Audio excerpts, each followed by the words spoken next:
आत्मवंदन masters.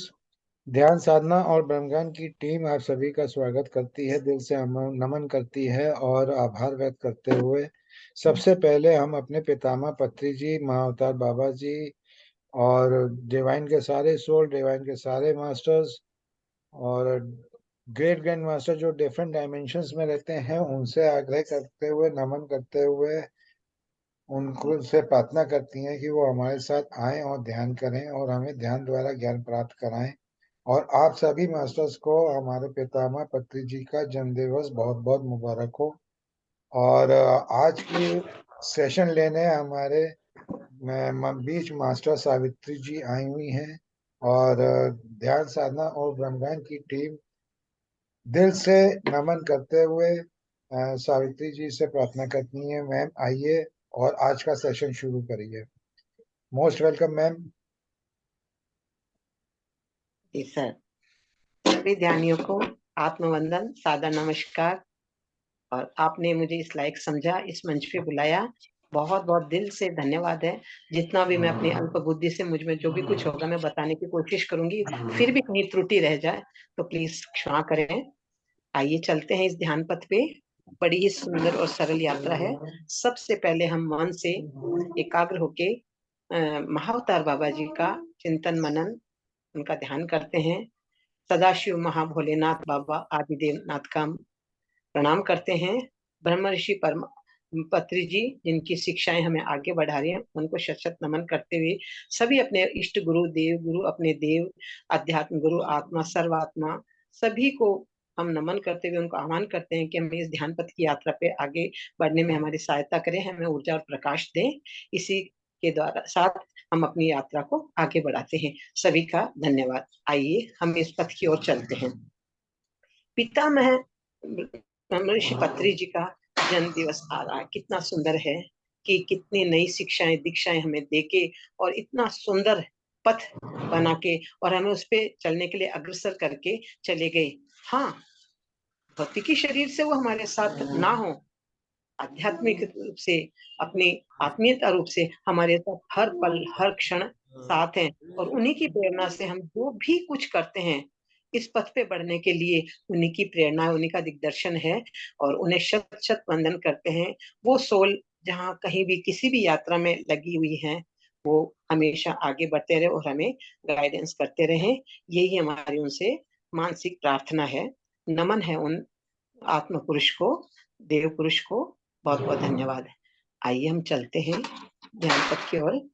आज हमारा जो विषय है वो ध्यान विज्ञान। ध्यान आज कोई नई श्रृंखला नहीं है, ये आदि पुरातन सनातन काल से चली आई है।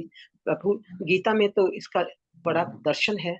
और इन्हीं चीजों को हर युग में, हर कालखंड में ऋषियों ने, देव पुरुषों ने आके हमें समय पर इसके लिए इस पे सजग होने के लिए उन्होंने हमें प्रेयर किया है, हमारे हमको प्रेरित किया, सॉरी, प्रेरित किया है। और हम उन्हीं के बताए हुए रास्ते पे हम चलते हैं। विज्ञान वह ज्ञान की कसौटी होती है जो एक पर्व होती है कि देखते हैं कि जैसे विज्ञानी भाषा में एक और एक दो होते हैं, चार या तीन नहीं होते। तो ये कसौटी है। और ध्यान तो स्वयं एक कसौटी है। आध्यात्मिकता की सबसे बड़ी कसौटी ध्यान ही है। और इसी पथ पे चलते हुए हम इसी श्रृंखला को आगे बढ़ाते हैं। हमारी सभी विपत्तियां, महाविपत्तियां तथा समस्याएं सभी स्वयं, ये जो बताया है ये सब किसी दूसरे की बनाई हुई नहीं है, ये हमारी स्वयं की ही बनाई हुई है। कुछ भी बाहर से डाला नहीं जाता। हर वास्तविक अंदर से ही पैदा होती है। जो वास्तविकता ये जो हम बनाते हैं वो अंदर से ही पैदा होती है। और वही एक कारण है। पृथ्वी पर सभी समस्याएं, सभी व्यक्तिगत समस्याएं, सामूहिक समस्याएं, राष्ट्रीय समस्याएं, अंतरराष्ट्रीय समस्याएं, पारिवारिक समस्याएं, शारीरिक समस्याएं, सभी खुद पैदा की हुई होती है, किसी बाहर वाले की नहीं की हुई होती है। और जब हम वही उन चीजों पे हम गलत दिशा में डायरेक्शन ले लेते हैं तो वो विपत्तियों का स्वरूप ले लेती हैं। और वही सोच समझ यदि हमको सही गाइडेंस मिल जाता है, सही पथ पे चलने लग जाते हैं, तो वो अध्यात्म की उन्नति का सबसे अच्छा प्रखर प्रशस्त मार्ग बन जाता है। तो ये इंसान स्वयं ही पैदा करता है विपत्तियों को भी, और स्वयं ही सुखद अनुभवों को भी पैदा करता है। ध्यान ही सब समस्याओं का समाधान है। और इन सब विपत्तियों का जो समाधान है वो क्या है? सिर्फ और सिर्फ ध्यान। ध्यान से ही इन सब का समाधान हो सकता है। ध्यान विज्ञान को न समझ पाना तथा अध्यात्म विज्ञान के मूल तत्वों को न समझ पाने के कारण इनका जन्म होता है। हम यदि ध्यान की को नहीं समझेंगे तो ये सब विपत्तियां उत्पन्न होती रहेंगी और हम इससे निजात नहीं प्राप्त कर सकेंगे। तो सबसे सबसे प्रमुख कारण है ध्यान, और ध्यान ही वो कुंजी है जिससे हर ताला खुल जाता है।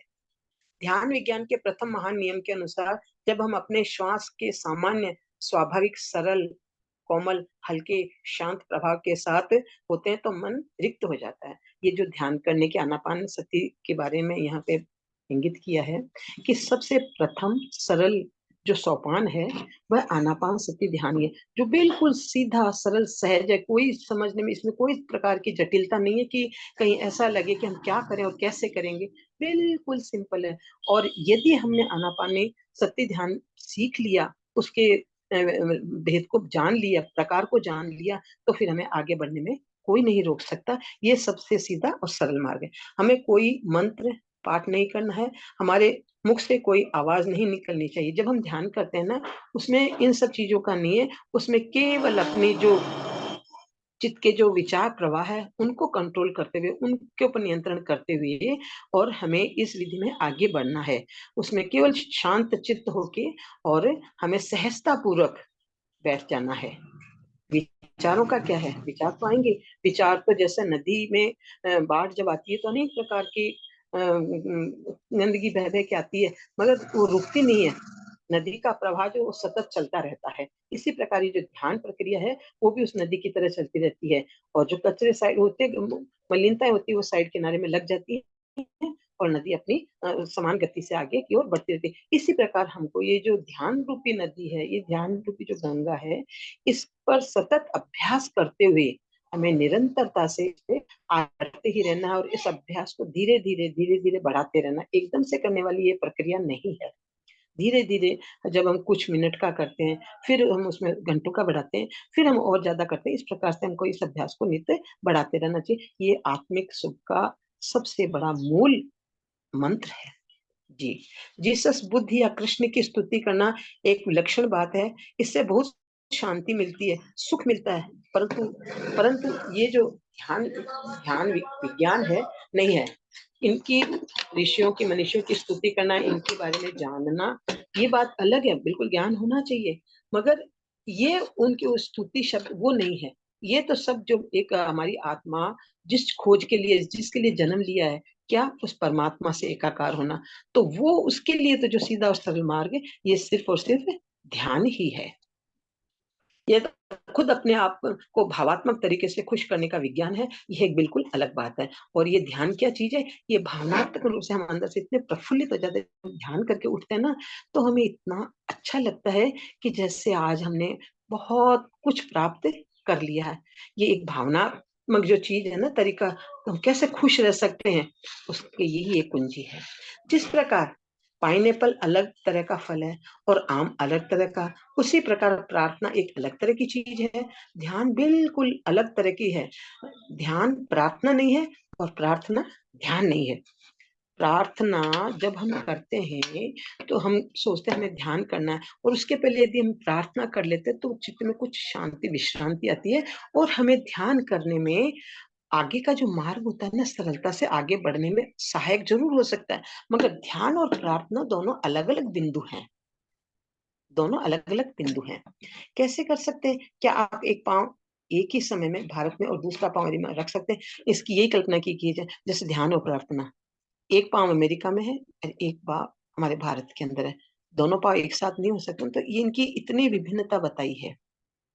तो ध्यान करेंगे ना, तो ध्यान का अपना अलग ही प्रोसीजर है, प्रार्थना का अपना अलग है। चीजें ऐसा नहीं कि ये अच्छी है या ये बुरी है या ऊंची है नीची है, बिल्कुल नहीं। ये सब अलग अलग उसके पॉइंट्स हैं। जी। जब हम प्रार्थना करते हैं तो हमें मालूम होना चाहिए कि हम प्रार्थना कर रहे हैं, वह केवल हमारी भावनात्मक संतुष्टि करती है। प्रार्थना से प्रबुद्धता का कोई नाता नहीं है। अगर ध्यान में है तो हर चीज प्रबुद्धता से जुड़ी हुई होती है।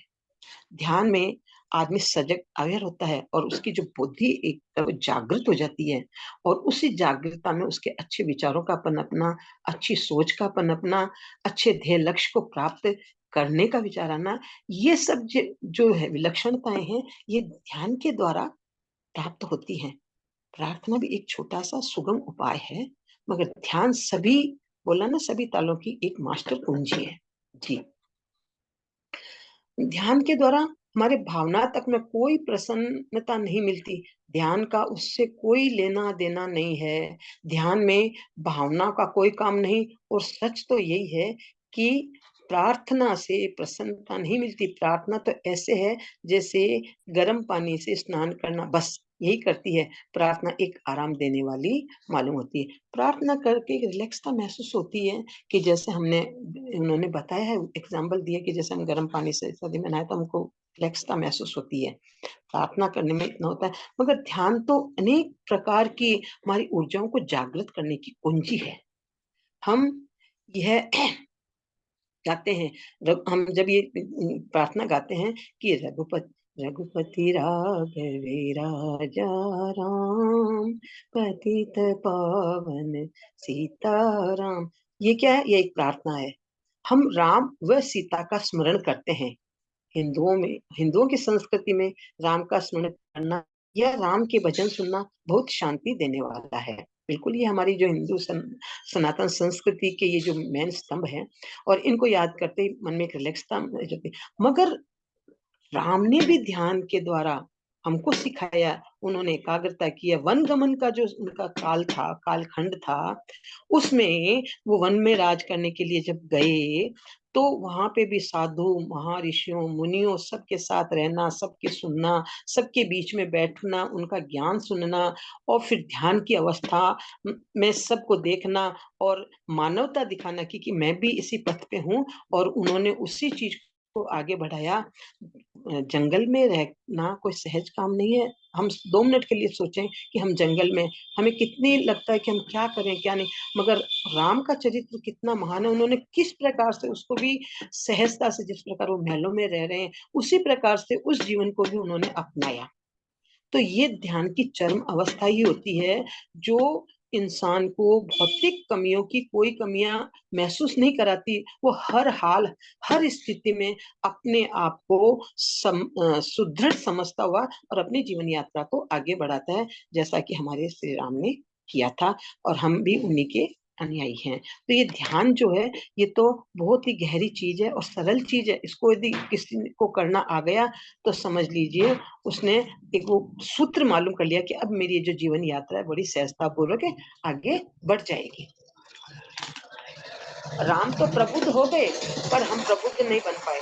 राम ने अपने जीवन काल में जो भी कुछ किया है, हमें अपने जीवन काल में वही करना है। यदि हम उनके सच्चे भक्त हैं, तो हमें क्या करना है? यदि वास्तव में उनके प्रशंसक हैं, यदि हम उनके कर्मों की सराहना करते हैं, तो हमें क्या करना चाहिए? हमें भी उसी ध्यान विज्ञान को अपनाना चाहिए। बिल्कुल वही बात आ गई ना, कि यदि हमें राम का जो जीवन था उससे अपने जीवन में अपनाते हुए हमें भी उस पथ पे चलने की प्रेरणा लेनी है, तो हमें क्या करना है? हमें भी उसी चीज को अपनाना जो उन्होंने अपनाया, जो हमारे लिए उन्होंने दर्शन छोड़ दिया। क्योंकि राम ने ध्यान किया, और ध्यान करते हुए उस जीवन यात्रा को उन्होंने इतनी सरलता से आगे बढ़ाया। विपत्तियों को उन्हें विपत्तियां नहीं माना, विपत्तियों को उन्होंने अपने काल में विपत्ति नहीं माना। उन्हें सोचा ये भी जीवन की एक प्रक्रिया है। उसी सहजता से उसको स्वीकार करते हुए उन्होंने आगे की जो इतनी विकट परिस्थितियां थी, उनको सहजता और सरलता से उन्होंने पार करते गए और राक्षसों का विनाश किया। जो आसुरी राक्षस को उनको मानव आकृतियां नहीं थी, वही हमारे मनुष्य में जो ये अवगुण रूपी राक्षस है, काम क्रोध लोभ मोह मद मत्सर, यही तो राक्षस है। ये जब सिर उठा लेते हैं, तो इंसान की मति भ्रम में पड़ जाती है, और वो मानवता को भूल के और दानवता में परिवर्तित हो जाता है। तो इन्हीं सब चीजों को उन्होंने सबके मन से हटाने की कोशिश की। तो साधु संतों के संग में जब वो रहे, तो इन्हीं चीजों से उनके ध्यान ज्ञान को सुनते रहे, उनके प्रवचनों को सुनते रहे, और किस प्रकार से मुझे आगे बढ़ना है, किन्हीं में भी यदि ये दुष्प्रवृत्तियां हैं तो उनको किस प्रकार से समूल नष्ट किया जा सकता है। तो इस प्रकार से उन्होंने इस ध्यान विज्ञान को आगे बढ़ाते हुए उन आसुरता को मिटाते हुए वो आगे बढ़ते गए। और ये जो वन था, कंटक वन, उसको एकदम सरल सहज पथ बना के और सबके लिए उस मार्ग पे जाने के लिए सुलभता उन्होंने ला दी और सब उस पे आगे बढ़ते रहे। यही राम का वास्तविक स्वरूप है।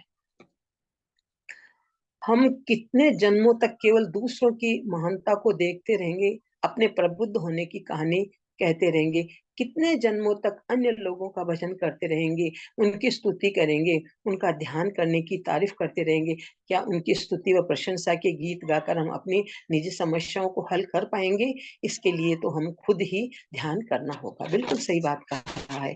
बिल्कुल उनका मार्गदर्शन, उनका जीवन दर्शन तो देखना चाहिए, मगर फिर हमें भी तो अपनी सोई चेतना को जगाना। हम क्यों आए हैं, हम कौन है, कहाँ से आए हैं, किस लिए आए हैं, हमारा आने का उद्देश्य क्या है, इस जीवन को प्राप्त करने का हमारा उद्देश्य क्या है। इन चीजों पे हमें भी तो प्रकाश डालना। क्या हम इसी अंधकार में जीते रहेंगे? पढ़ा, सुना, गुना, फिर मनन किया और अपने पर उसको लागू किया, तभी ये जीवन पथ की यात्रा आगे बढ़ेगी और इसी के सहारे हम आगे बढ़ सकते हैं। और जब हम इस ध्यान विज्ञान के अंदर हम आगे बढ़ते जाएंगे तो निश्चित रूप से हमारा आत्म कल्याण तो है ही, इसमें कोई दो राय है नहीं। हम अपने स्वयं के भगवान हम स्वयं हैं।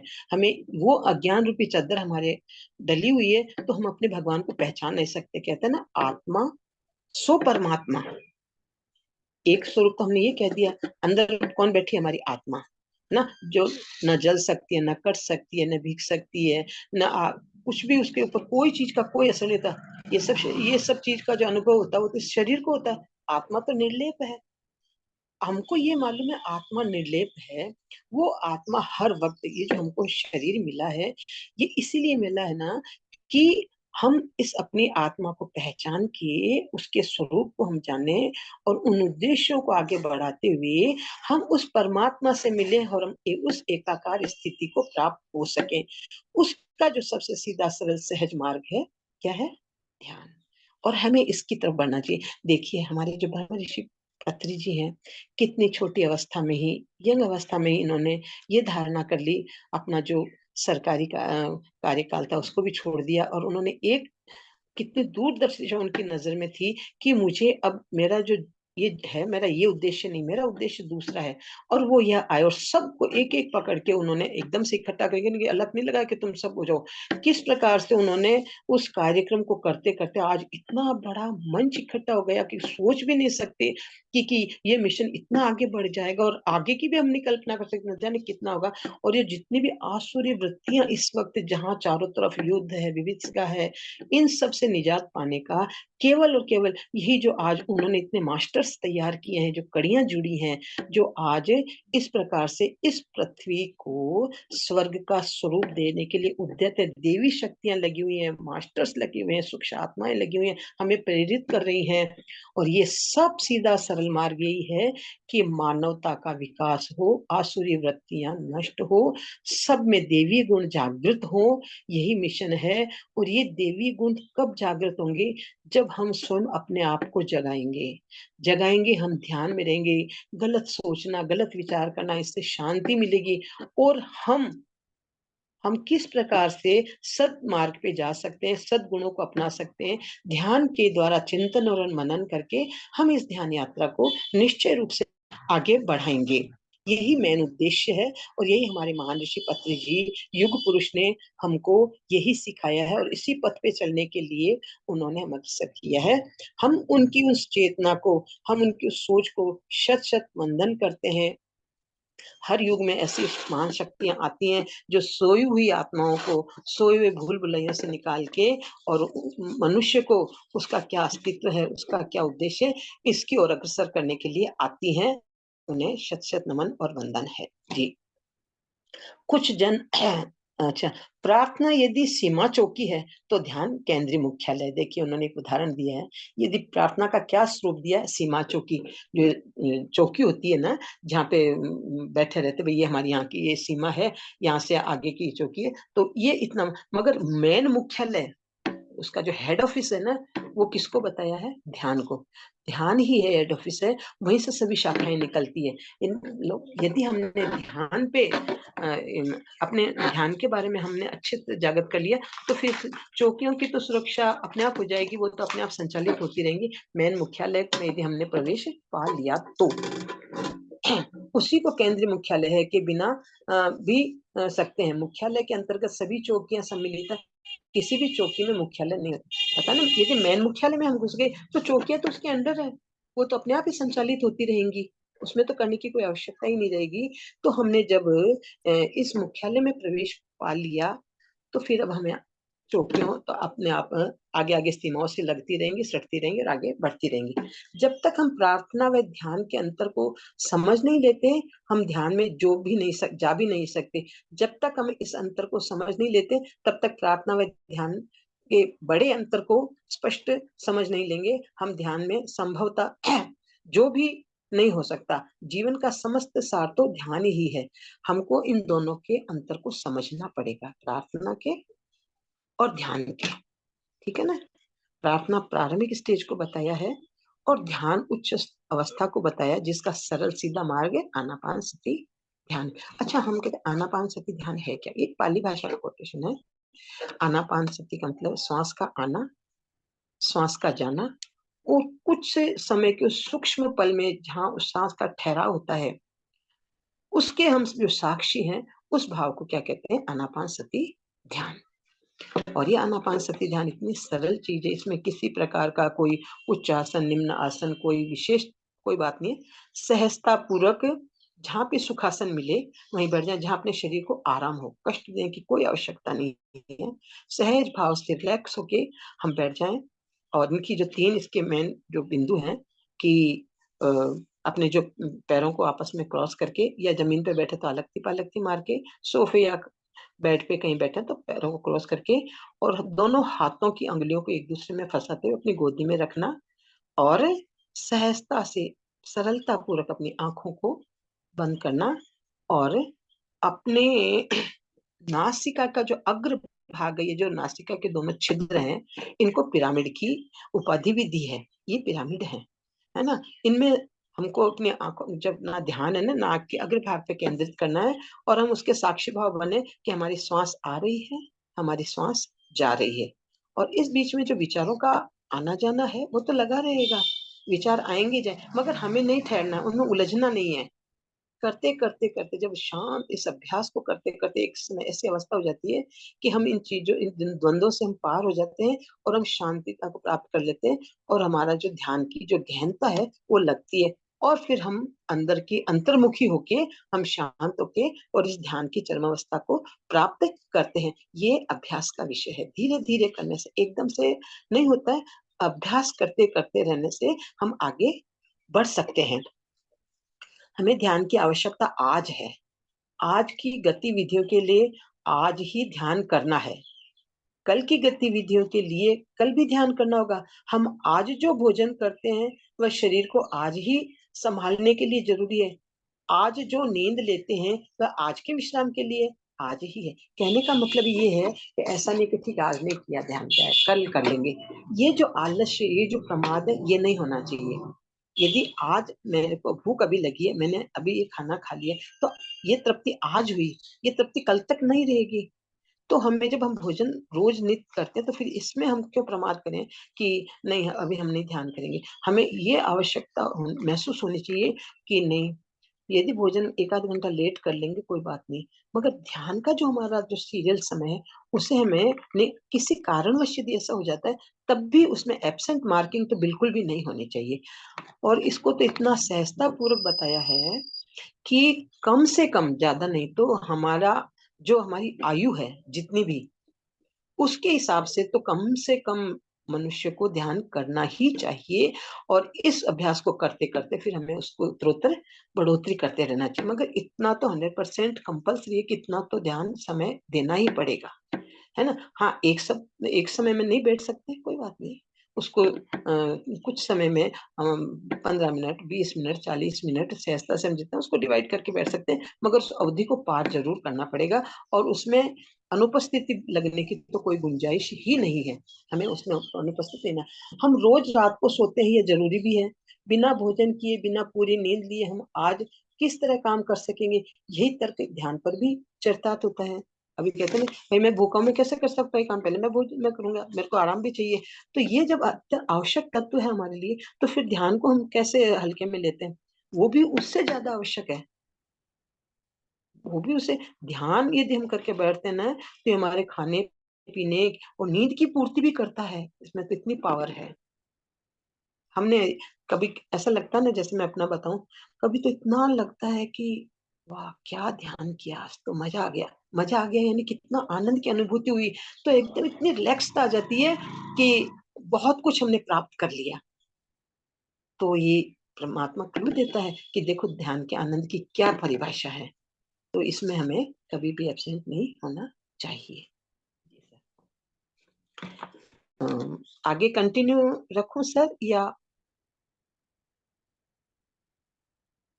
Hello hello. हाँ जी, कंटिन्यू रखिए। जी सर। नींद जल्दी के रहिए। दौरान, जी सर, नींद के दौरान आत्मा शरीर मन तंत्र से बाहर निकल जाती है। ध्यान में भी आत्मा बाहर निकल जाती है और मृत्यु के समय भी आत्मा इस सिस्टम के बाहर आती है, पर अब हमेशा के लिए बाहर आ जाती है।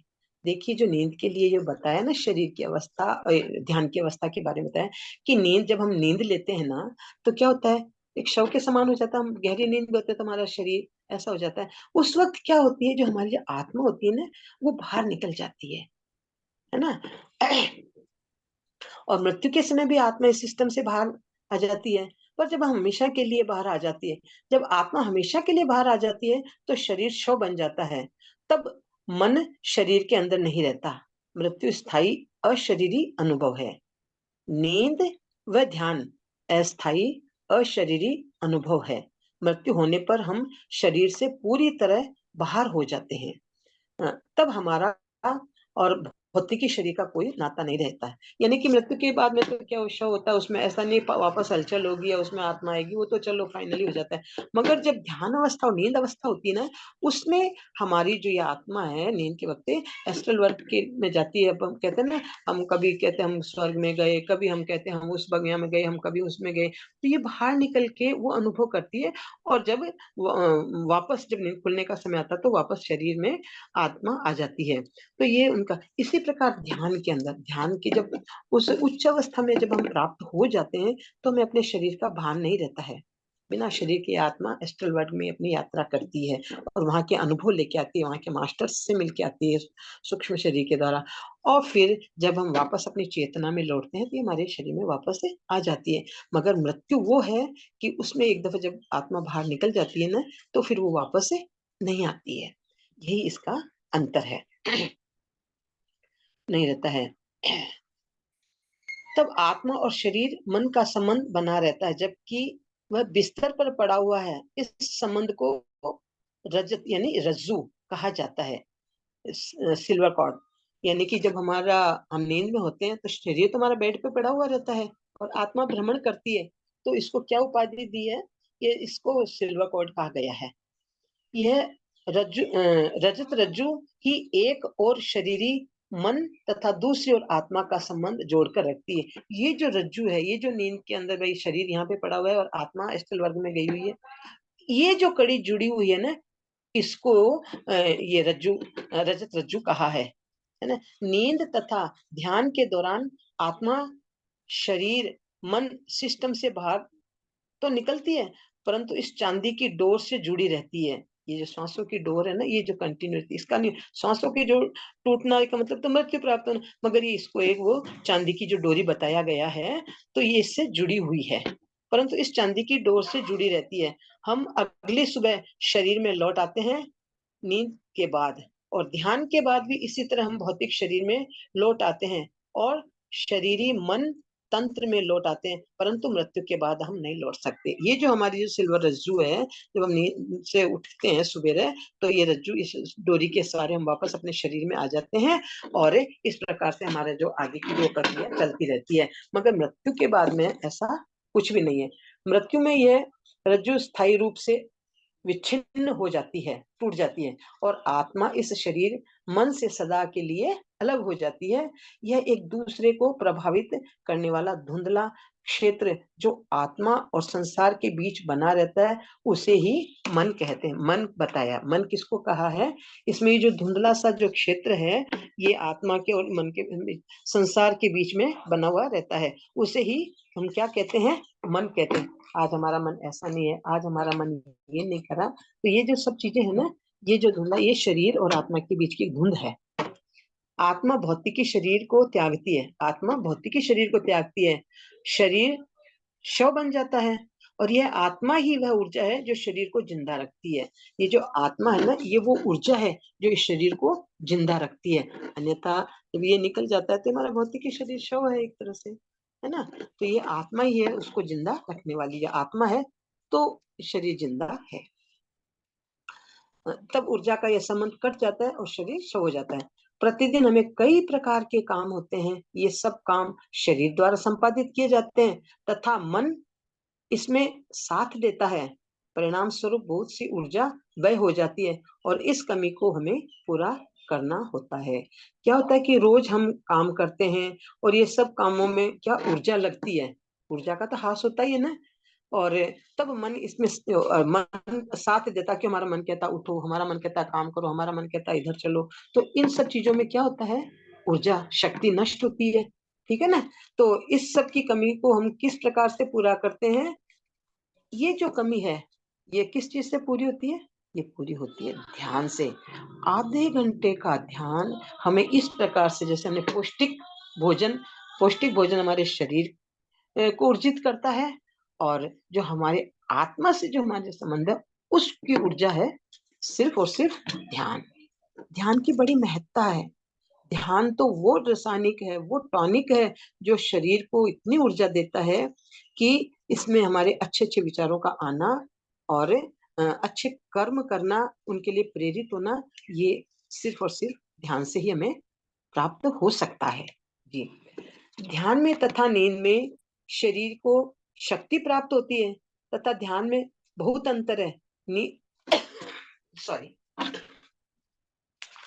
नींद नींद के समय में हमें जो हमारे शरीर के अंदर सर्वाधिक मात्रा आराम जो मिलता है, हम लोग रोज सुबह उठते हैं तो तरोताजा महसूस करते हैं, है ना। उसी प्रकार जब हम अपने नित्य नैमित्तिक कर्मों को करने के बाद में, और जब हम सोचते हैं कि अब हमें ध्यान करना है, और उस विचार को लेके हम रिलैक्स होके जब हम ध्यान अवस्था में बैठते हैं और हम ध्यान करते हैं, 10 दिन मैंने 20 मिनट ध्यान कर लिया, आज मैंने निश्चय किया है कि आज मैं 40 मिनट ध्यान करूंगी।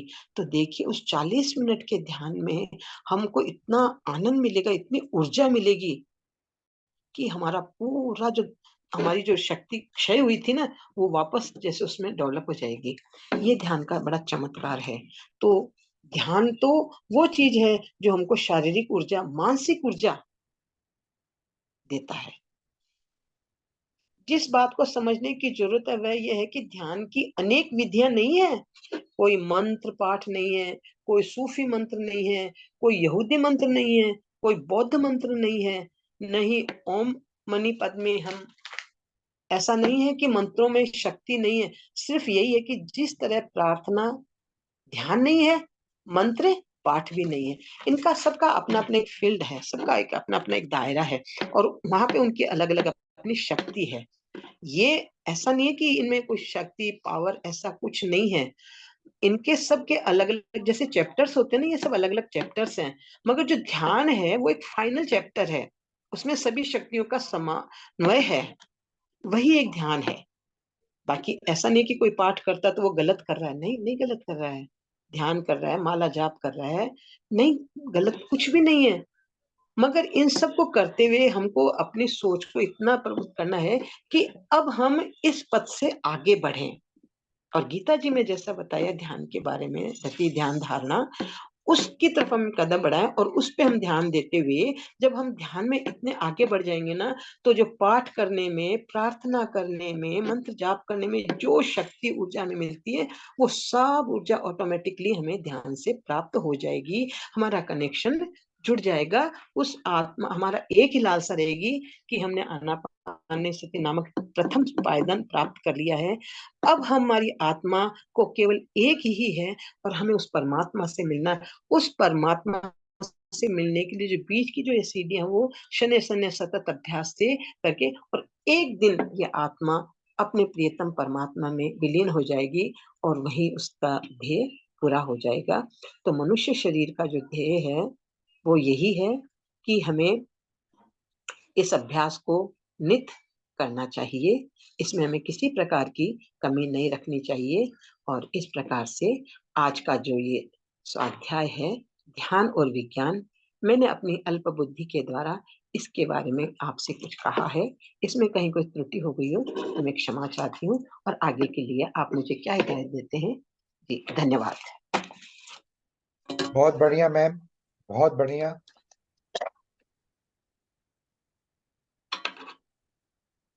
ध्यान विज्ञान पूरा निचोड़ के आपने आज जो है ध्यान विज्ञान का पूरा निचोड़ बता दिया कि ध्यान क्या है, उसका विज्ञान क्या है, और हमें ध्यान क्यों करना चाहिए, और प्रार्थना और ध्यान में अंतर क्या है।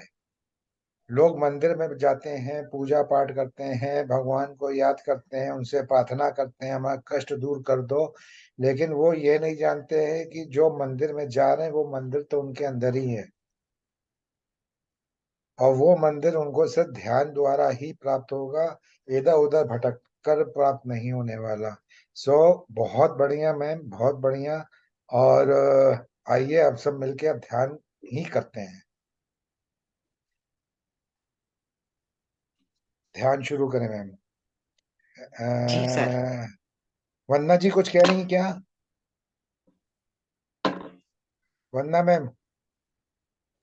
नहीं हाँ सर, जी। कुछ नहीं कह रही। बहुत अच्छा, बहुत ही उत्तम ढंग से आपने ये जो वर्णन किया और सरल भाषा में हमें समझा दिया। बहुत अच्छा था सेशन, और उसके लिए कोटि कोटि धन्यवाद। आपने मतलब इतने डीप में इतनी अच्छी तरह से इसे समझाया इस चैप्टर को, कि अगर किसी ने इसको नहीं जाना कि ध्यान क्या है और कैसे किया जाता है, तो उन्हें बड़ी आसानी से आज समझ में आ गया होगा। सर, मेरे ख्याल से हमारे बीच हेमलता जी भी हैं।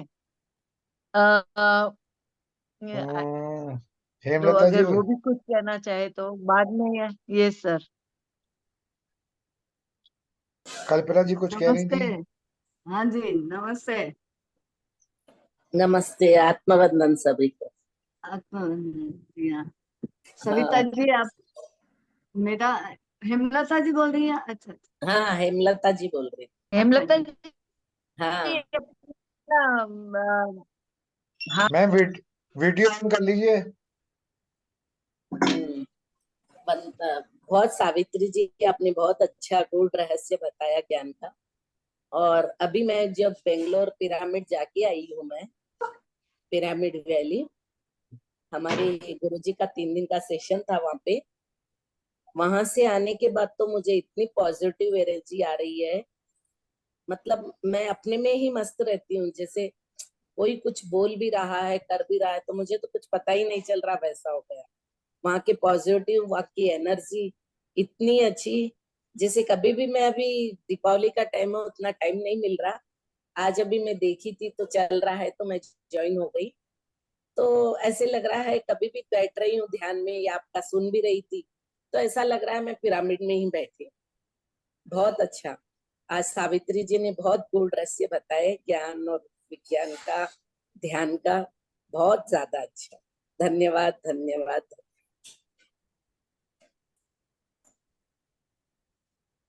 सावित्री मैम म्यूट करिए, अनम्यूट हो गई आप। हाँ जी सर। जी सर। तो फिर अपन ध्यान की ओर चले। जी मैम। जी, सभी ध्यानियों का आत्मवंदन। और अब हम इस ध्यान मैं भी पथ पे कहना चाह आगे रही बढ़। थी सावित्री जी। हाँ, जी। मैं भी कहना चाह रही थी यही, कि आपका आज का सेशन बहुत ही अच्छा रहा, बहुत ही अच्छा। और ज्यादातर यानी हम तो फिर भी ध्यानी है और थोड़े वक्त से हम जुड़ गए हैं, पर ज्यादातर जो हमारे आसपास होते हैं उनका प्रश्न यही होता है कि मंत्र ज्यादा पावरफुल है या क्या स्त्रोत या ये सब पाठ करना, गायत्री पाठ, चालीसा वगैरह, या ये ध्यान। तो इस बात का जवाब यानी हम ये कुछ दे सकते हैं। ऐसी जानकारी आज मिल गई कि जो ध्यान से नहीं जुड़े हो उनको भी किस तरह से बताना, ये बहुत अच्छी जानकारी रही। जी सावित्री जी, और शब्द तो चुन चुन करके डाले आपने, बहुत ही बढ़िया, ये धन्यवाद। मैम, जो जो लोग ये पूछते हैं ना, उनको ये वाली वीडियो जो है ना फॉरवर्ड कर दीजिएगा यूट्यूब में लोड होने के बाद। अभी हो जाएगी 15 मिनट में लोड। उसके बाद जो लोग ऐसे हैं ना, उनको जो है फॉरवर्ड कर दीजिएगा। अपने आप कहते तुम्हारे मतलब की चीज है, सुन लो उसको। तो शुरू में इसीलिए इसीलिए मेडिटेशन बाद में हो रहा है कि पहले जो है स्वाध्याय हो जाए। तो जितनी भी लोगों जी, की प्रॉब्लम है ना, उसकी निचोड़ है ये। तो सबको यूनिट फॉरवर्ड टोड। करिए, जिस सबको एक एक को फॉरवर्ड करिए, हर एक को फॉरवर्ड करिए। कम से कम वो सुनेगा तो समझेगा ना कि जो भटक रहा है वो भटके नहीं, वो अपने घर में ही बैठ के अपने अंदर ही झांक ले। 15 मिनट तो वही बहुत है। जी 15 मिनट ही झांक ले, ज्यादा नहीं झांके, 15 मिनट भी झांक ले रोज। तो उसके लिए उतना ही बहुत है। जो भटकना है ना, वो भटकना बंद हो जाएगा उनका। चलिए मैम, शुरू करें। जी चलते हैं। जी। हाँ, सभी ध्यान की अवस्था में बैठ जाते हैं, हमारे ऋषि मनीषियों का स्मरण करते हुए और उनका आह्वान करते हुए हमें वो ऊर्जा दें और हम ध्यान में गहनता से उतरें और हमारा जो लक्ष्य है हम उसको प्राप्त करने की ओर अग्रसर बढ़ें। तो सभी से निवेदन है कि सब अपने सुखासन में बैठ जाइए, जिसको जहां उचित लगता है, जहां उनका शरीर आराम की स्थिति प्राप्त कर सकता है, उस पर बैठ जाइए। ठीक है। और पैरों को आपस में क्रॉस करिए और दोनों हाथों की उंगलियों को फंसाते हुए और अपनी गोदी में रख लीजिए और सहजता पूर्वक अपनी आंखों को सरलता से और सहजता से बंद कर लीजिए। और अब हम ध्यान की यात्रा की ओर चल रहे हैं। आइए इस पथ पे हम हाथ पकड़ के एक दूसरे का, और इस पथ पे हम चलते हैं। देखिए बहुत सुंदर नजारा है, बहुत सुंदर नजारा है। देखिए क्या प्रकृति की सुरम्यता है, कितना सुंदर नजारा है चारों तरफ। कल अमावस्या की रात्रि जिसको बोलते हैं ना, काली रात। कहाँ काली रात? जहाँ सत्यता और सात्विकता का जहाँ पे असर होगा वहां काली माँ नहीं रहती है। इसी चीज को तो इन्होंने चरितार्थ किया है कि परमात्मा परमात्मा भगवान श्री राम, जिन्होंने आसुरी शक्तियों को विनाश किया है और ये बीज बो दिया है कि नहीं, आसुरियता नहीं, देवीयता ही देवीयता को प्राप्त करा सकती है। आसुरियता उसमें बाधक होती है, और उस बाधकता को क्या हम किसी को मार के काट के उसको हटा सकते हैं? बिल्कुल नहीं, बिल्कुल नहीं। इसको हम सहजता से, सरलता से, करुणा से, प्रेम से, इन्हीं सब शस्त्रों से हटा सकते हैं, है ना। क्रोध को क्रोध से कभी नहीं जीता जा सकता। वो तो एकदम जैसे अग्नि में घी पड़ा है, भभकेगा नहीं। क्रोध को शांति से जीता जा सकता है। सामने वाला बंदा गालियां दे रहा है, देने दो। वो दे रहा, उसके पास क्या चीज है? उसके पास वो है तो वही देगा, है ना। और हमने जब उसको एक्सेप्ट ही नहीं किया, हमें इसकी आवश्यकता ही नहीं है, तो फिर हमें वो कहाँ लगी? हमारे शांति में उसने कोई भी व्यवधान नहीं डाला। तो यही है हमारे आदर्श पुरुष, हमारे देवी पुरुष प्रभु श्री राम ने हमें सिखाया। कल राज्याभिषेक करने वाले पिताजी ने घोषणा की है कि पुत्र का राज्याभिषेक हो। कि उन्होंने अपने दर्पण में अपने चेहरे को देखा, कान के पास में एक सफेद बाल दिखा, और उन्होंने सोचा कि दशरथ, अब तुम विश्राम करो। अब पुत्र युवा हो गया है और ये जो अपना कार्य संभाल है, जो अपनी है, उनको संभाल लो तो। और अब आप उस अवस्था में आ गए, हम ध्यान चित वंदन करें और ईश्वर की तरफ अपना ध्यान लगाएं। और इन्हीं बातों को विचार करते हुए राज्यसभा में घोषणा की कि कल का गुरुदेव को बुलाया और उनके द्वारा आज्ञा लेके और कहा कि मैं गुरुजी ये चाहता हूँ, आपकी इसमें मुझे क्या आज्ञा है और आपके आदेशानुसार ही मैं काम करूँगा। त्रिकालदर्शी गुरु वशिष्ठ जिन्हें भूत भविष्य और वर्तमान की पूरी स्थिति का मालूम था, मगर विधि का जो विधान होता है ना, वो टाला नहीं जा सकता, कभी नहीं। हम क्या चाहते हैं, वो हमारी सोच है, मगर वो ऊपर बैठा क्या करवाना चाहता है या हमारे लिए क्या अनुरूप है, हमारे लिए क्या उचित है, वो सब चीज़ है, वो उसी के हाथ में है। तो ऐसा ही कुछ यहाँ पे होता है। घोषणा हो गई, राज दरबार बैठा था और हो गया कि कल राम का राज्याभिषेक होगा। बड़ी खुशी उल्लास का समय, बड़े मन में जहाँ जिसको भी एक दूसरे के द्वारा मालूम चला, डोंडी भी पिटवा दी कि कल राम का राज्याभिषेक होगा और उसी में सब बड़े आत्मविभोर हो रहे हैं और उस कल की इंतजार कर रहे हैं कि कल राम का राज्याभिषेक होगा। बिल्कुल ठीक है। मगर देखिए, जो धीर गंभीर सत्पुरुष होते हैं, उन्हें ना तो खुशी में अपार वो इतने उल्लासित रहते हैं और ना दुःख में इतने उद्वेगित होते हैं। वो सम रहते हैं। हर स्थिति में सम रहना, यही प्रबुद्ध पुरुष की पहचान है। वो तो प्रभु हैं। तो ठीक है, चलो चल रहे हैं। उधर में जब विधि को जो रचना था, उसने वो रचना की और इसमें निमित्त बनाया कि क्योंकि देवता जो होते हैं ना, उनको क्या होता है ना, अच्छा देवता भी वही प्रतीकात्मक है ना कि हमें आगे के कार्य को किस प्रकार कार्यान्वित करवाना है। यही देवताओं का एक उद्देश्य होता है। ये तो मंत्रिमंडल है कि हम इस काम को आगे बढ़ाना है। तो उन्होंने सोचा यदि प्रभु का राज्याभिषेक हो गया, तो फिर वो जो आगे की प्रक्रिया है, जो एक रावण नाम की जो आसुरी शक्ति बहुत उच्च स्तर से पनप रही है, उसका ह्रास कैसे होगा? तो उन्होंने इस प्रकार से वो गेम रचा और मंथरा नाम की जो दासी थी, महारानी कैकेयी की, उनको देख के उनमें उनकी मति को भ्रमित किया और देवताओं ने माँ सरस्वती से प्रार्थना की कि आप इनकी बुद्धि को भ्रमित कीजिएगा। बिल्कुल। हाँ, इसमें एक शायद सभी को विदित होगा, मगर एक इसमें एक अंतर कथा ये आती है कि माँ कैकेयी सबसे अत्यधिक प्रेम अपने राम को करती थी। राम उनकी श्वासों में बसा हुआ था। एक समय की बात है, शाम का वक्त, माँ कैकेयी दही और भात लेके हाथ में कटोरी और प्रभु को गोद में लिए छत पे इधर-उधर घूमते हुए उन्हें भोजन करते। प्रभु को लीला करनी थी आगे की।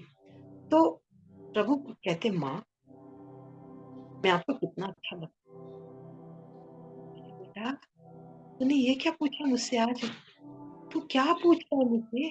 तू मुझे कैसा लगता है? बेटा मैं क्या बताऊँ? कि नहीं माँ, मुझे बता कि तू मुझसे क्या प्रमाण लेना चाहेगा मेरे बच्चे? तू मेरी जान है, मेरा कलेजा है, तू मेरी श्वास है। नहीं माँ, तू तो बेटा तू पूछ, तू जो कहता वो मैं कर। तू कहे तो मैं इस छत से अभी छलांग लगा दूँ, इसको प्रमाणित करने के लिए। नहीं माँ नहीं। प्रभु ने मुँह किया, नहीं माँ ऐसा कभी नहीं। तो बेटा तू मुझे ये क्यों पूछ रहा है? तू बता तो कि माँ मैं आपसे एक वचन लेना चाहता हूँ कि मेरे बच्चे मेरे जान ले ले तू, मगर मुझे ऐसा तड़फा मत। इनका अगाध प्रेम देख के कहाँ प्रेम की जड़ है मालूम नहीं पड़ेगी। शांत हो गई माँ कि मेरा बच्चा आज मुझसे क्या पूछने वाला है, न जाने मुझसे क्या पूछेगा। कि माँ बोला, हाँ बेटा कि मैं आपसे कुछ मांगू, आप मुझे दोगे? अरे बेटा मुझे मत कर, तू मांग तो सही बेटा, मुझसे कुछ तो मांग। कि माँ देखो, बात ये है कि मैं आपसे जो मांगूंगा उसमें आपको अपार कष्ट होगा। कि बेटा मैं वो सारा स्वीकार कर लूंगी, मगर तू माँ, कहते हैं ना प्रकृति में कि जैसे कुम्हार घड़े को अग्नि में तपा तपा के उसको इतना तपाता है ना, तभी वो घड़े का जो फाइनल जो उसका स्वरूप होता है ना, जिसमें पानी डालते हैं तो वो ठंडा रहता है और हम पी के सब तृप्त होते हैं। उसी प्रकार राम ने माँ से अनेकों अनेक प्रश्न किए। माँ मैं जो आपसे मांगने जा रहा हूँ ना, आपको अपार कष्ट होंगे। कि बेटा मैं वो सब हंसते हंसते सहन कर लूंगी सिर्फ तेरे लिए मेरे राम। कि माँ उसके मांगने से दुनिया आपको धिक्कारेगी। बेटा मुझे तेरे आगे किसी भी धिक्कार से कोई गिला शिकवा नहीं रहेगी। यदि मैं मेरे राम के लिए वो भी करूंगी तो मैं सब सहन कर लूंगी। बच्चा तू मांग। माँ आगे के लिए कोई भी अपनी बच्ची का नाम केकई नहीं रखेगा। बेटा ना रखे, मुझे उससे कोई लेना देना नहीं है। तो मांग तो सही बच्चा कि माँ देखो लास्ट और फाइनल ये है कि हो सकता है आप यदि वो मुझे दे देंगे तो आपको वैधव्य जैसा महान दुख भी भोगना पड़े। रानी ने बड़े गर्व से कहा कि मेरे राम मेरे कलेजे, यदि उसके लिए मुझे वह भी भोगना पड़े मुझे सहर्ष मंजूर है। तब प्रभु ने देखा कि बिल्कुल घड़ा पक चुका है। तब उन्होंने कहा माँ ये जो कर्म है आपके और मेरे बीच में ही तीसरी जबान या तीसरे होठों पे ना जानी चाहिए कि बेटा नहीं जाएगा। तो उन्होंने कहा कि आपको ये उन्होंने उनको बता दिया और वो माँ और बेटे के बीच में ये बात रही। उधर देवताओं ने भी अपना जो कार्यक्रम था वो मंथरा दासी के उस पे बिठा दिया और इस प्रकार से जब मंथरा ने देखा कि आज ये बड़ा अयोध्या नगर इतना सज रहा है, चक्कर क्या है, क्या बात है, क्या है ऐसा, तब उनको मालूम पड़ा कि ये सब राम का कल राज्याभिषेक होगा, उसकी ही ये सब प्रारूप रेखा है। क्योंकि ये जो चीज होती है ना, जो कुटिलता जो शब्द है कि ये जो कुब्जा थी जो ये तो उसके मन में ये आ गई कि ये कैसे हो सकता है, क्योंकि वो रानी केकई की पिहर से आई हुई दासी थी। तो वो तो स्वाभाविक चीज उन्हीं का हित देखेगी ना कि मेरी ही जो राजकुमारी के जो पुत्र हो वही राज्याभिषेक पे बैठे, ये कैसे हो सकता है। तो इस प्रकार से उन्होंने जो आगे का जो है प्रपंच उन्होंने सब कुछ किया और किया, मगर माँ इतनी बड़ी स्थिर रही। उन्हें बार-बार वही शब्द, वही सीन उनके दिमाग में चल रहा था कि मुझे ये कर्म करना है और मुझे इसमें किसी को बाधक नहीं बनने देना है। और उन्होंने बड़ी सहजता पूर्वक जो 2 वरदान होते हैं वो माँगे और इस प्रकार से। मगर राजा दशरथ जो थे वो क्या थे, वो पुत्र मोह से इतने ग्रसित थे क्योंकि वृद्धावस्था में उन्हें मिले और इस प्रकार से वो एक जो प्यास लिप्सा थी उससे वो काफ़ी वो थे प्रभावित और इस प्रकार वो नहीं देना चाहते थे, मगर जो वो वचन जो ले लिया तो फिर वचन तो क्या एक क्षत्रियो की पहचान ही होती है ना रघुकुल की, कि प्राण चले जाए मगर वचन नहीं टूटना चाहिए और उसी परंपरा को निभाते हुए ये सब कार्य हुआ और प्रभु श्री राम दंडकारण्य के लिए प्रस्थित हुए और गए। और उन्होंने बड़ी सहजता से राजर्षि वेशों का परित्याग किया और माँ केके ने जो वलकल वस्त्र दिए थे वो लिए। लक्ष्मण जी भी बड़े उनके वो थे, वो भी आगे कि मैं भी चलूंगा भैया। और सीता जी ने कहा कि यदि प्राण चले जाएंगे तो तुम्ही का क्या काम है, मेरे प्राण आप हैं। और इस प्रकार से वो तीनों वनगमन में जाते हैं और पूरी प्रजा दूसरे दिन ये हो जाता है और कहते हैं कि देखिए किस प्रकार से पासे पलट गए। मगर प्रभु श्री राम के चेहरे पे ना कोई शिकवा है, ना कोई शिकायत है, ना कोई दुख है, ना कोई प्रसन्नता है और बस अपने निर्विचार की जो स्थिति है उसमें चल रहे हैं। सबको यथा योग्य प्रणाम किया, आशीर्वाद दिया और सब स्नेही जनों से मिले करे और इस प्रकार से जाते हैं। प्रथम दिन तमसा पे जाते हैं, केवट उनके जो बचपन के मित्र होते हैं वो भी आते हैं और इस प्रकार से ये कथा आगे चलती रहती है और ये यात्रा बड़ी सहजता पूर्वक चल रही है। और जो उनके साथी सुमंत होते हैं उनको वहां तक भेजते हैं राजा दशरथ के उनको वहां तक छोड़ के आ जाओ और 2-4 दिन घुमा के ले आना, मगर वो सारी स्थितियां होती है उनको वापस विदा कर देते हैं और प्रभु आगे जाते हैं और वहां जाके चित्रकूट में वो अपना विश्राम स्थल देखते हैं। ऋषियों मुनियों से पूछते हैं भैया मैं कैसा रहूं, वहां रह के वहां के जीवन से वो भली भांति परिचित होते हैं, अपने आप को भी तैयार करते हैं, ध्यान करते हैं कि अब मेरी आगे की यात्रा प्रारंभ हो गई, मेरा जो आने का उद्देश्य है अब वो सुचारू रूप से आगे की ओर बढ़ेगा। और इस प्रकार से ऋषियों मुनियों के प्रवचन सुनते हैं, यज्ञ होम वगैरह करते हैं, स्वाध्याय करते हैं, सजन सांगत्य करते हैं और ध्यान। हर प्रवचन के बाद में ऋषि मुनि बड़े-बड़े बैठे हैं और उस ध्यान अवस्था के अंदर उनसे कुछ ग्रहण करते हैं, कुछ प्राप्त करते हैं, कुछ उन्हें देते हैं और इस प्रकार से सिलसिला चला जाता है। और इस प्रकार करते करते प्रभु जाते हैं, उसके बाद दंडकारण्य में जाते हैं, बड़ा गहन वन होता है, वहां पे आसुरी शक्तियों का विनाश करते हैं। और फिर उस रावण नाम की जो एक अद्भुत बड़ी विराट शक्ति होती है, उस मगर राम का देखिए किसी राजा की सहायता नहीं की उन्होंने, सब वंचितों की, सब वनवासियों की, है ना? रीछ, भालू, वानर, वनवासी, है ना? इन्हीं लोगों की सहायता करके उन्होंने एक सेना का संग्रह किया और सबके सहयोग, क्योंकि सबको ये कहा कि ऐसा नहीं कि राम ने कर दिया। राम ने अपने ऊपर अपना कोई श्रेय नहीं लिया। मैंने इन्हीं के द्वारा, इन्हीं के बल से मैंने आज रावण जैसी इस विशाल शक्ति से टक्कर ली है, और कितनी सहजता पूर्वक। और इन शक्तियों में सबसे सर्वोपरि कौन है? आप सभी को विदित होगा शायद। ये शरीर जो है वो बिना प्राण के चल नहीं सकता, और हनुमान के बिना तो ये कोई कर्म हो ही नहीं सकता। पवन पुत्र, पवन यदि शरीर में है तो शरीर चलेगा, पवन ही नहीं है तो शरीर कहाँ से चलेगा? वो पवन पुत्र है, सबके जीवन के आधार, हर श्वास में चलने वाले वही पवन पुत्र है।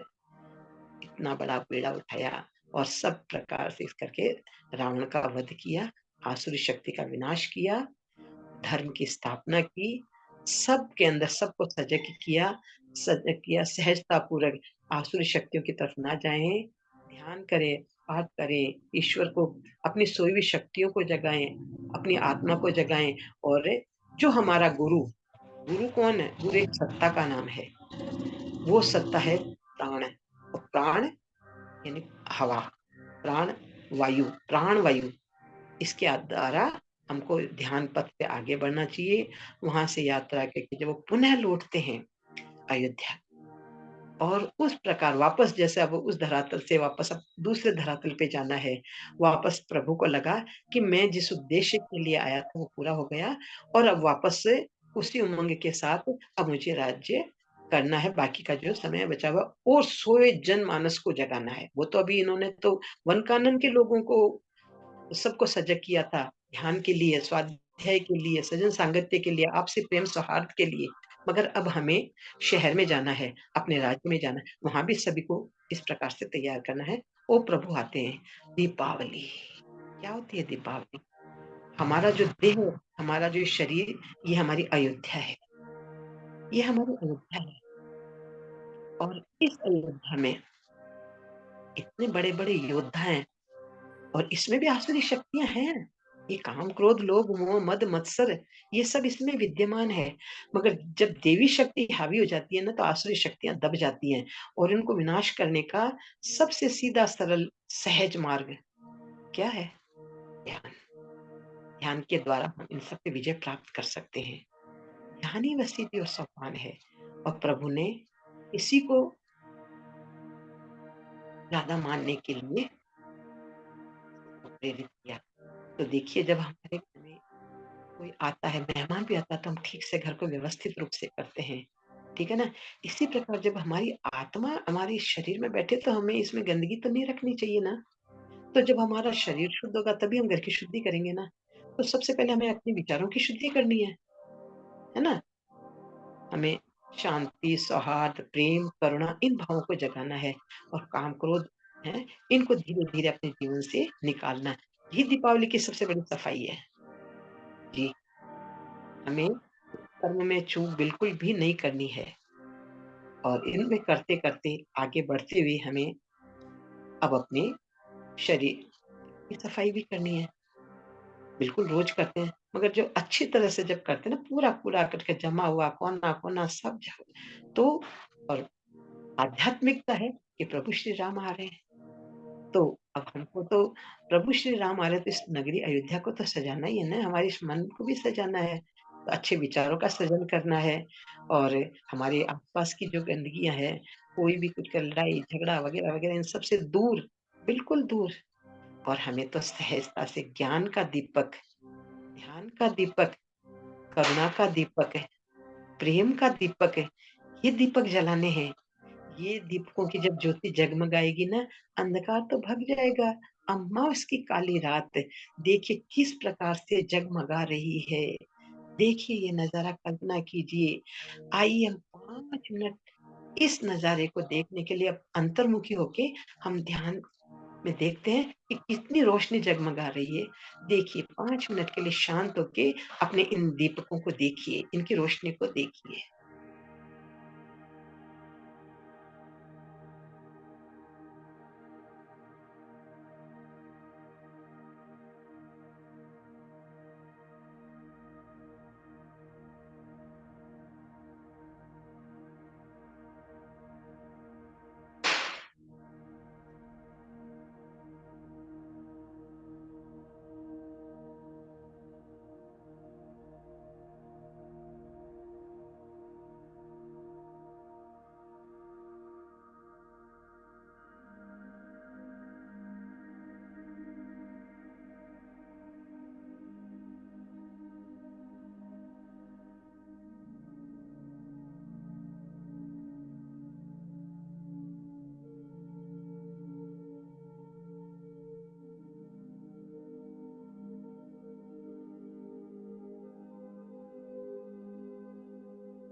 सुंदर मैम पत्री जी, ये आत्मा देख रही है, ने जो दीप जलाए, जो जोत जलाई, आज किस प्रकार लड़ियों के रूप में चारों तरफ की लड़ियां ही लड़ियां प्रकाश ही प्रकाश फैल रहा है।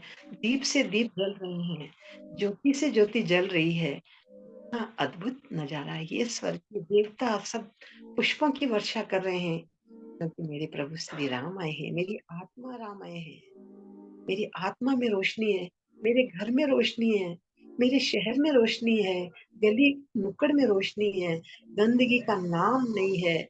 इस प्रकार से इस ऊर्जा से न जानो करोड़ों करोड़ों दीप प्रज्वलित हो रहे हैं, और ये ज्ञान की जो मशाल चल रही है, यही इस पृथ्वी पे आसुरी शक्तियों को नष्ट करेगी। ये हवा जब चारों तरफ बहेगी, सबके मन में शांति होगी, प्रेम का दरिया बहेगा। और यही हमारे दीपावली का महान संदेश है, जिसे इतने मास्टर्स ने बढ़ाया है, इस सब पे आगे बढ़ रहे हैं। प्रेरणा हमें उन दिव्य आत्माओं की मिल रही है। और आइए हाथ से हाथ मिलाएं, दीप से दीप जलाएं, जगमगाहट हो रही है। एक गांव प्रज्वल, एक गांव में रोशनी फैली है, शहर में फैली है, एक राष्ट्र में, पूरे विश्व को दीपावलीमय बनाना है। सभी मास्टर्स से यही अनुरोध है, ये दीप से दीप जलते रहे, ये रोशनी बढ़ती रहे। एक दिन दीपावली नहीं, हर रोज दीपावली मनानी है। जब हर रोज दीपावली मनेगी, तभी इस अंधकार से मुक्ति मिलेगी। तो आइए यही प्रण लेते हुए हम उस दंभ रूपी अभिमान घमंड रूपी रावण का दमन करें, उसको बार बार अपनी इन शक्तियों से, देवी शक्तियों से, ध्यान के द्वारा, समझदारी के द्वारा, है ना, ज्ञान के द्वारा पनपने ही ना दें, और दीप से दीप जलते रहे। यही हमारा उद्देश्य है। देखिए हम एस्ट्रल वर्ग में किस प्रकार घूम रहे, देवता पुष्पों की वर्षा कर रहे हैं, नगाड़े ढोल बज रहे हैं, है ना, पटाखे फुलझड़ियां जल रही है, हमारे प्रसन्नता रूपी फुलझड़ी, है ना, प्रसन्नता रूपी फुलझड़ी जल रही है।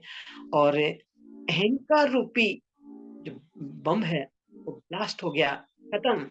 अब हमारे देव सुमन बरसा रहे हैं, और हमारे आगमन भगवान श्री राम का हो गया है, और पूरी अयोध्या नगरी सजी हुई है। आइए हम भी उसी अयोध्या नगरी में चलते हैं। आइए सभी को निमंत्रण है। आज हम ये जो दीपोत्सव देखेंगे, और हम अपने मन के जो दीप जल रहे हैं, उनमें और तेल घी ज्ञान रूपी ध्यान रूपी तेल डालेंगे, और ये जलते रहे, अखंड जलते रहे। और इसी प्रकार से आइए हम अपने भौतिक शरीर धरातल पे आते हैं, शरीर पे आते हैं और धीरे से उस यात्रा से ओके उंगलियों को हिलाते हुए चेतना करें इस आनंद आनंद में आनंद की कल्पना बस तो वही आनंद की लहर हमारे दिल में चल रही है उन महान आत्माओं का उन महान देवताओं का सबका आशीर्वाद जो हमारे की प्रेरणा मिल रही है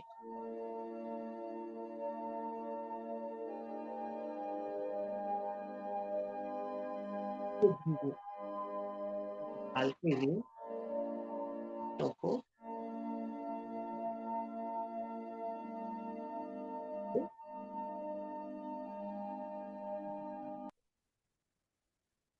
10 9 8 7 6 5 4 3 2 1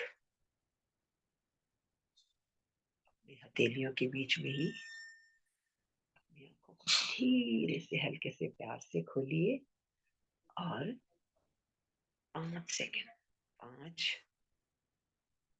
4 3 2 1 0 अपने हाथों को चेहरे पे मलते हुए आंखों में खोले और अपने आप को धन्यवाद के उस ऊर्जा को उन देवी शक्तियों को जान के हमें इस पद पे बढ़ाया है धन्यवाद धन्यवाद सभी मास्टर्स को नमस्कार आपको वंदन आइए अपनी चेतना में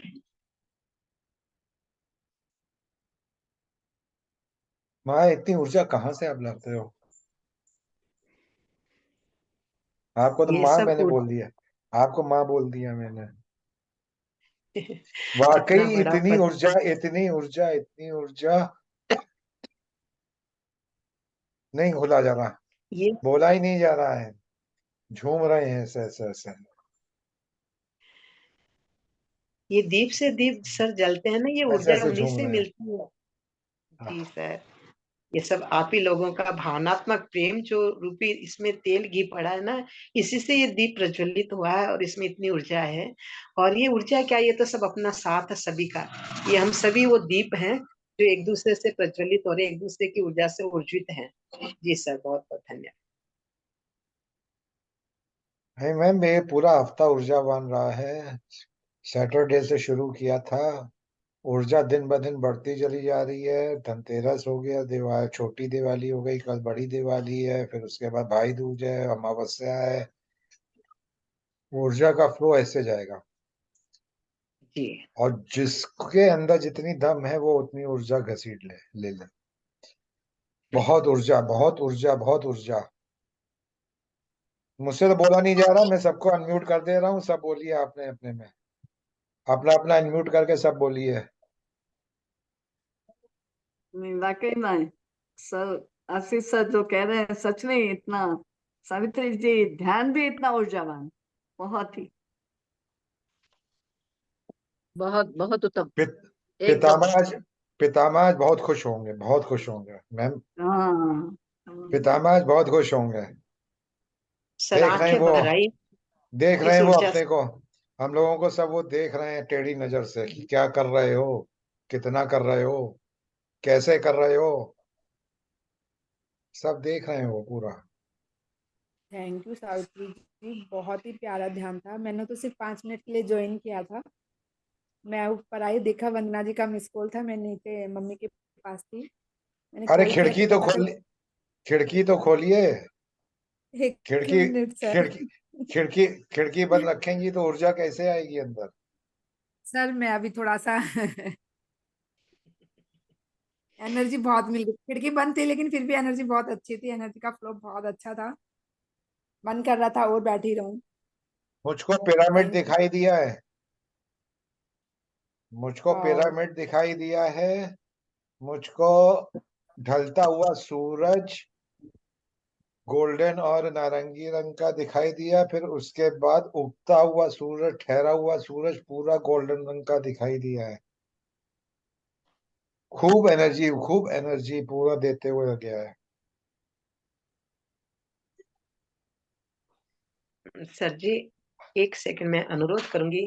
अब मैं कृपया छोड़ सकती हूँ कि मेरे हस्बैंड आके उनको खाना खिलाना पड़ेगा। सॉरी, मुझे माफ करना। नहीं मैम, नहीं मैम, बिल्कुल चलिए, सब लोग चलिए और इसी ऊर्जा में बने रहिए। और आप सबको जो है दीपावली की हार्दिक शुभकामनाएं और हमारे गुरु पत्री जी का जन्म उत्सव की शुभकामनाएं।